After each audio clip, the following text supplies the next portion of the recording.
Assalamualaikum warahmatullahi wabarakatuh. Pada video kali ini kita akan melanjutkan pembahasan mengenai fungsi utama air system pada gas turbin. Ada beberapa fungsi diantaranya untuk menunjang proses pembakaran, di mana kita sudah membahas pada video sebelumnya bahwa udara yang keluar dari axial kompresor akan masuk ke dalam ruang bakar yang bercampur dengan fuel. Kemudian hasil pembakarannya digunakan untuk menggerakkan power turbin. Kemudian fungsi yang kedua adalah untuk mendinginkan turbin rotor blade. Pada saat proses kerjanya, turbin rotor blade akan selalu pada suhu yang tinggi.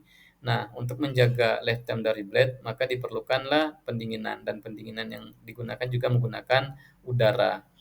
Fungsi yang ketiga sebagai pressurized oil seal. Jadi di dalam turbin oil seal air system ini juga berfungsi untuk mencegah oli agar tidak masuk ke ruangan atau area panas. Lalu sebagai kontrol untuk beroperasinya fuel system dan sebagai pengaturan agar terhindar dari stall atau surge. Udara bertekanan di dalam turbin itu terbagi dua. 25% adalah primary air atau udara yang langsung masuk ke ruang bakar, dan 75% adalah secondary air yang berfungsi sebagai cooling dan juga sealing.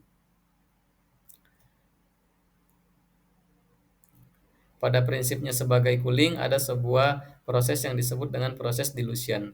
Proses dilution adalah proses di mana pencampuran antara udara bertekanan yang dari luar itu masuk ke dalam ruang bakar bercampur dengan gas hasil pembakaran yang fungsinya atau tujuannya untuk menurunkan temperatur dari gas panas. Perlu teman-teman ketahui bahwa gas panas hasil pembakaran itu mencapai 1800 derajat Fahrenheit. Makanya dibuatlah sebuah proses yang disebut dengan proses dilution. Di dalam ruang bakar itu ada dua zone, yaitu primary zone dan juga dilution zone.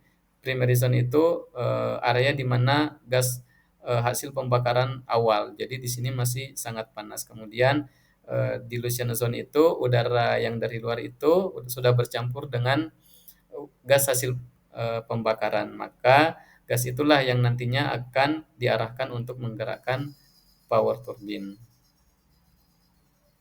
Dan fungsi lain adalah sebagai air oil sealing, yang maksudnya untuk mencegah agar oli tersil tidak masuk ke area panas, dan juga sebaliknya untuk mencegah gas panas agar tidak masuk ke bearing chamber. Dan air seal di sini adalah air seal yang diambil dari PCD atau pressure compressor discharge. Dan pada prinsip kerjanya akan ada dua seal di dalam turbin, yaitu labyrinth seal dan juga air seal. Ini seal ini sama-sama bekerja yang fungsinya untuk mencegah oil tidak masuk ke area panas, dan juga sebaliknya gas panas tidak masuk ke oil chamber. Ini yang bisa saya sampaikan mengenai fungsi utama air system di dalam turbin. Terima kasih, sampai jumpa pada video-video selanjutnya. Assalamualaikum warahmatullahi wabarakatuh.